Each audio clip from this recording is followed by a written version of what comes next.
Hello po mga kapraps, dito tayo ngayon sa isang property na for sale. At ito yung matatagpuan natin sa bayan ng Nagcarlan, Laguna. Itong direksyon na ito ay papunta sa town proper ng Pila.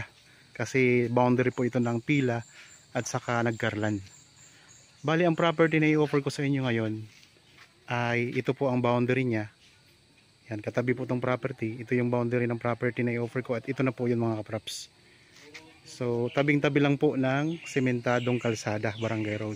At napakalapit lang po ito sa highway mga kapraps. Nasa ano lang, mga 3 minutes travel time ay nasa National Highway ka na. Baybayin lang po natin ang frontage. Ang frontage nito ay nasa 100 meters. Ganun siya kahaba. So, ipakita ko lang sa inyo mga kapraps.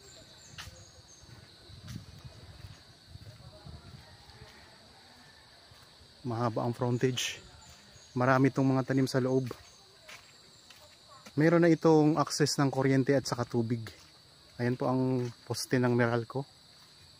Poste ng Meralco. Tapos itong tubo ng tubig mga kapraps.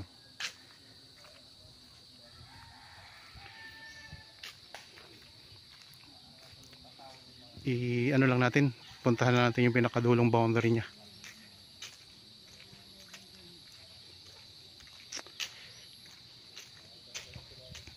Maraming mga tanim na mahogany sa gilid.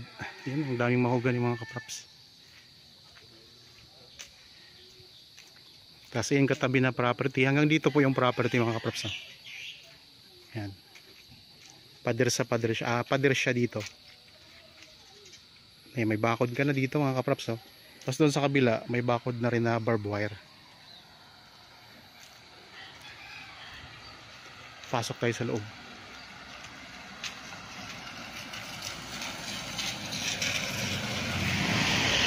Patag na patag ang lupa.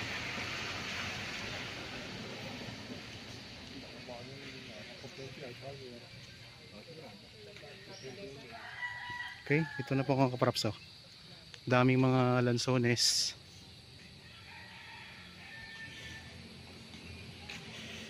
Mga niyog, daming mga niyog.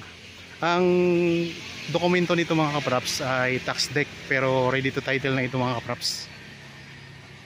Ito yung income generating property. So malakas mamunga itong mga ano nito, mga lansones, ang dami. Tapos ayan, ang daming bunga ng mga niyog. Daming bunga ng niyog mga kapraps. Mayroon pa kayo ditong puno ng sampalok. Ito. Sampalok kayo dito mga kapraps. Yan ang kalsada, yung pinanggalingan natin kanina. Punta natin yung loob ng property. Sa may bandang likuran naman tayo. Ito mayroon silang igiban dito ng tubig, yung source ng tubig. So may mga kapitbahay na rin kayo dito mga kapraps. Ang presyo nito ay makikita nyo sa description box at sa title nitong video. Nandyan po, basahin nyo lang po yun mga kapraps. Tapos kung may kulang naman po na detalye, pwede po kayong magtanong sa amin. Tawagan nyo lang po kami. Marami din siyang mga tanim na mga kapraps, mahogany, no? May mga mahogany. Tapos doon sa may gilid ng property, may mga mahogany din. Tapos tingnan nyo, napakaraming mga lansones. Kaya ayos na ayos to mga kapraps yung property na to. Yan, itong sa gilid, dito sa kabilang gilid, sa left side, yan, may bakod na yan na barbed wire. Tapos sementado ang ano niya, yung poste niya. So, ibig sabihin mga kapraps, ang lalagyan nyo na lang yung bakod. So, sa harap kasi may mga nakatanim na ng mga puno. Parang yun na rin ang pinakabakod niya.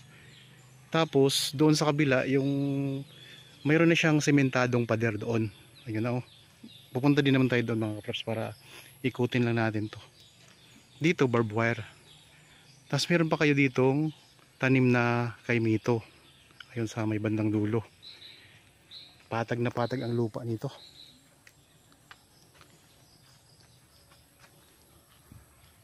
Daming lansones mga kapraps. Malapit na din ang bungahan ng lansones. Mga bare months ay may mga bunga na ito. So marami itong mamunga. Yan, dito tayo ngayon sa may bandang likurang bahagi ng property.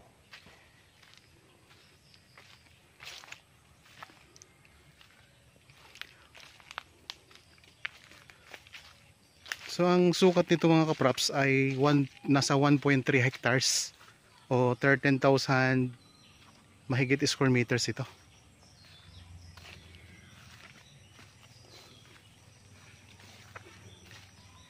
Yan, patag na patag ang lupa niya. Ayun, ang mga lansones pati niya mga kaprops ay mga bata pa.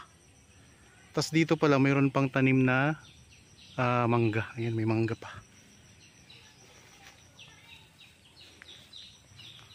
Mahigit 1 hektarya, 1.3 hectares ito mga kaprops.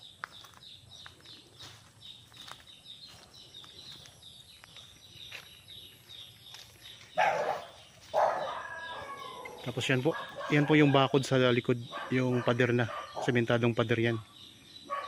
So dito napakaraming lansones dito sa may part na ito ng property. Ayan, dami.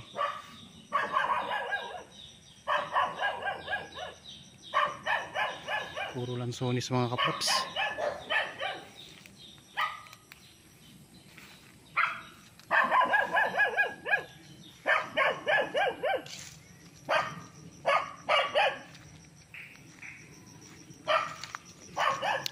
Sa mga viewers po natin na patuloy po na sumusubaybay sa aking YouTube channel, maraming salamat po sa inyo. Mayroon din po kasi akong mga kaprops ilalambing sa inyo. Mayroon din akong Facebook page. Paki-follow na rin po at saka paki-like na rin po ng mga video doon. Tapos mayroon din po akong TikTok account. Marami din po tayong mga nakapost na mga videos doon. Tapos sa Facebook page naman, marami tayong mga reels na nakapost. Meron sila ditong tinanim ng mga gulay mga kaprops. Tapos yan yung bakod mga kaprops. Hanggang doon po yan sa kalsada. So bakod po yan na sementado. Hanggang doon yun sa may bandang likuran. Yan. Marami po yung mga lansones. Napakaraming lansones. Siguro parang siya mga kaprops parang lansones farm. Para siyang lansones farm na kasi puro lansones talaga makikita mo dito. Meron ding parang hati sila, lansones at saka mga niyog. Tapos meron ding mga mangga, mga santol. Marami din siya. Kaya hitik na hitik to sa mga fruit bearing trees. So ito yung mga kadalasang hinahanap ng ating mga masusugid na viewers at saka mga buyers natin. Patuloy lang po kayong sumubaybay sa aking channel kasi marami pa po akong mga property na ipapakita sa inyo mga kaprops. So, patag na patag ang lupa. Tingnan nyo naman, iikot ko ang camera mga kaprops. Wala tayong makikitang hindi patag na lupa dito. Ito namang mga bahay na to, yan ay pangsamantala lang naman mga bahay na maliliit. So kung sakaling mabili nyo po, pwede nyo naman po yung alisin mga kaprops.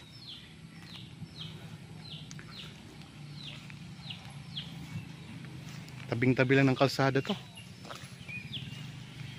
Tapos may mga may mga viewers tayo na nagre-request na baka pwedeng ipakita yung yung mga kapitbahay ng property. So sige, pupuntahan natin para makita nyo rin po yung magiging harap ninyo, ang katabi ninyo. Nakita nyo naman kung ano mga katabi ninyo mga kaprops. Yan, may puno ng sampalo. Kanina pinakita ko na rin to. Tapos kung gusto nyo pong magpa-shoutout, pwede kayong mag-message sa akin para ma-shoutout ko kayo sa aking mga susunod pa na video. So nabanggit ko kanina mga kaprops, kung sakaling kulang yung mga detalye na nilagay namin dyan sa description box, so pwede kayong mag-message sa amin. Meron tayong Viber, cellphone number, Facebook Messenger, meron tayong WhatsApp para po ma-message nyo kami, matawagan. So nandyan lang po mga kaprops, nyo lang po yan, kontakin nyo lang po kami sa mga details. Dito napakaraming mga maraming puno ng mahogany. Ayan, mga puno ng mahogany. So may malaki na mga kaprops. Yan, ito yung mga kapitbahay ninyo dito sa property. May mga property din na magaganda nakatabi ang property ninyo mga kapraps. So ito nga ang sinabi ko kanina na papuntang town proper na Nagcarlan, Liliw, papuntang Mahihay, pwede po kayong dumaan dito. Ang distansya nito sa highway ay ano lang, nasa 3 minutes travel time nga lang po mga kapraps, ang distansya sa National Highway. Tapos dito sa kabila, ito yung papuntang town proper ng Pila, Laguna, nasa 10 minutes travel time lang din po ang distansya niyan. Nasa hanggang dyan po ang property, yung may puno na yan. Yan po ang pinaka boundary, yung pinanggalingan natin kanina sa pinakauna nitong video. Pasok tayo uli.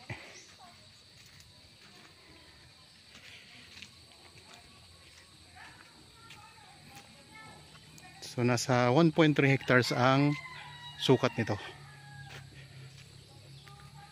So ayan mga kapraps, naikot na natin ang property. Kung kayo po ay bago pa lang dito sa aking channel at napadaan lang po dito sa aking channel, makikisuyo naman po, pasubscribe naman po para lagi kayong maging updated sa mga i-upload pa namin mga properties at kayo ang makaunang makapanood. At malay nyo po, dito kayo makahanap ng inyong gustong gawing investment mga kapraps. Okay po, so maraming salamat po. Lagi tayong mag-iingat at God bless po sa ating lahat mga kapraps.